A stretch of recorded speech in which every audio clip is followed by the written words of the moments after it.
এই ভিজিটটি একটা ঐতিহাসিক সফর ছিল। বিভিন্ন কারণে এটা ঐতিহাসিক সফর। এই বছরটি হচ্ছে চীনের সাথে আমাদের কূটনৈতিক সম্পর্কে 50তম বর্ষ।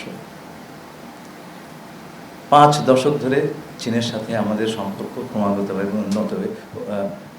ক্রমাগত উন্নয়ন ঘটেছে এবং তারই একটা পর্যায়ে 50তম বর্ষে আমাদের মাননীয় প্রধান উপদেষ্টা চীন সফর করলেন এবং সে দেশের শীর্ষ নেতাদের সঙ্গে বৈঠক করে এসেছেন।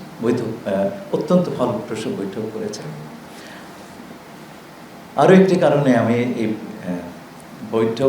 এই সফরটিকে ঐতিহাসিক বলব।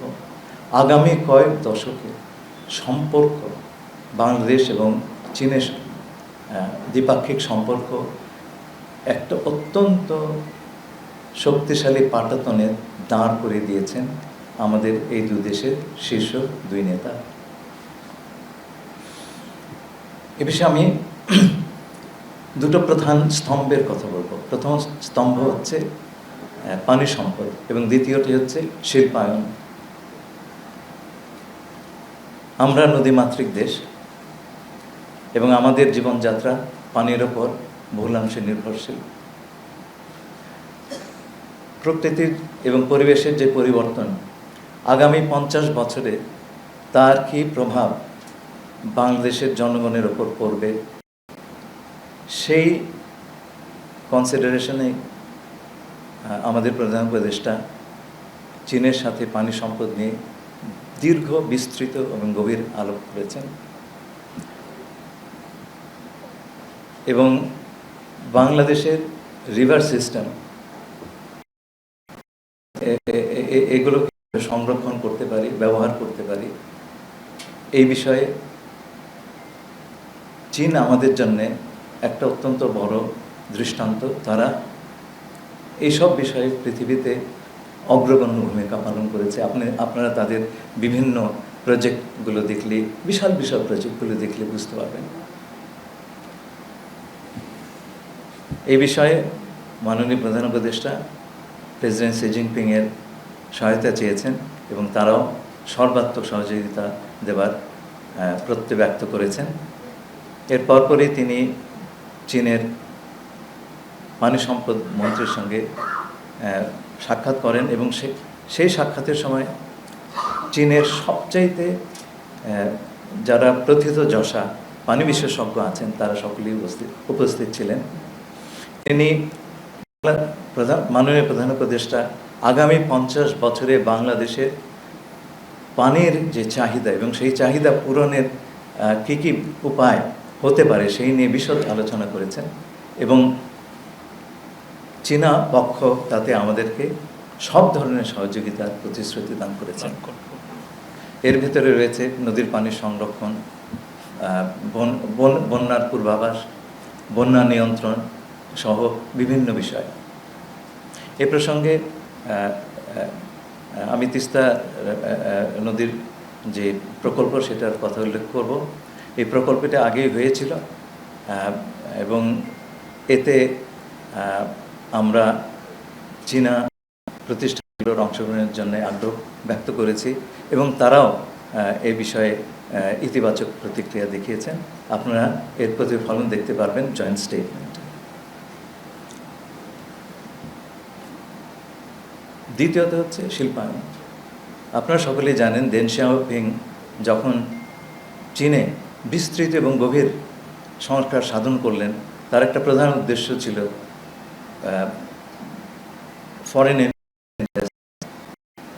চীনের প্রতি আকৃষ্ট করার এবং এই রিফর্মের ফলে আমরা দেখেছি 80 সালের থেকে শুরু হয়ে আজ পর্যন্ত বিশাল পরিমাণ এফডিআই বা ফরেন ডাইরেক্ট ইনভেস্টমেন্ট বিশেষ করে পশ্চিমা দেশগুলো এবং মার্কিন যুক্তরাষ্ট্র থেকে চায়নাতে এসেছে।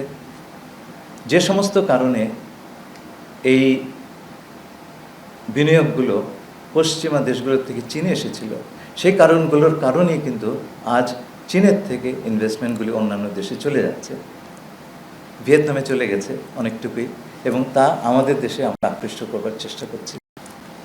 আগামী দিনগুলোতে আমাদের যুব সম্প্রদায়ের যে কর্মসংস্থান তার অনেকটাই নির্ভর করবে আমাদের শিল্পায়নের গতির ওপরে।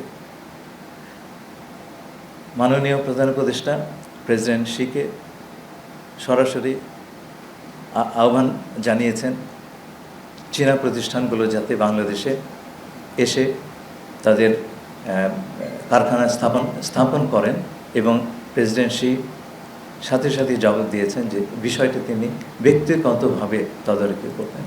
এটা আমাদের জন্য একটা বড় পাওয়া। চীনের বিভিন্ন প্রতিষ্ঠান এই সময় এবং অল দ্য টপ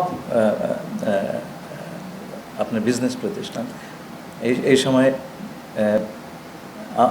বাংলাদেশ প্রতিনিধি দলের সঙ্গে বিভিন্ন বৈঠকে মিলিত হয়েছিলেন, এবং তার সম্ভাবনাগুলো এবং সেগুলোর থেকে যে সম্ভাবনাগুলো আমরা দেখছি তাতে আমরা অত্যন্ত উৎসাহিত বোধ করছি। এই বিষয়ে আমাদের বেজাব এবং বিডার এক্সিকিউটিভ চেয়ারম্যান আশিক আরও বিস্তৃত বলবেন। আমি আরও দু তিনটা কথা বলে শেষ করব। প্রথম কথা হচ্ছে যে কোনো একটা ভিজিটের জেস্টার্স বা বহিরাঙ্গ দেখে আপনি বুঝতে পারবেন যে মেহমানকে কতটুকু গুরুত্বের সঙ্গে এবং সাদরে বরণ করে নেওয়া হয়েছে। প্রেসিডেন্ট শি তিনি গ্রেট হল থেকে বাইরে এসে দাঁড়িয়েছিলেন আমাদের প্রধান উপদেষ্টা প্রফেসর মোহাম্মদ ইউনূসকে স্বাগতম জানানোর জন্যে। তিনি সাধারণত গ্রুপ ফটো তোলেন না, কিন্তু আমাদের জন্যে তিনি সেই এক্সেপশনটা করেছেন। আমাদের সবাইকে নিয়ে হাসি মুখে ছবি তুলেছেন, যেটা খুব বিরল। 3 নম্বর হচ্ছে তিনি বৈঠকের সময় তার নোট বাদ দিয়ে লিখিত নোটের বাইরে গিয়ে উনি স্মরণ করলেন ফুজিয়ানের গভর্নর থাকার সময় তিনি ক্ষুদ্র ঋণ বা মাইক্রো ক্রেডিট অধ্যয়ন করেছেন, প্রয়োগ করেছেন সেই প্রদেশের দারিদ্র্য বিমোচনের জন্যে। এই যে আমাদের প্রধান উপদেষ্টার যে ফিলসফি তিনি গ্রহণ করেছেন, এটা শুনে আমরা সকলে আপ্লুত বোধ করেছি। এবং এই যে frank admission that he benefited from our chief adviser, এটা একটা বিরল ব্যাপার আমাদের জন্য।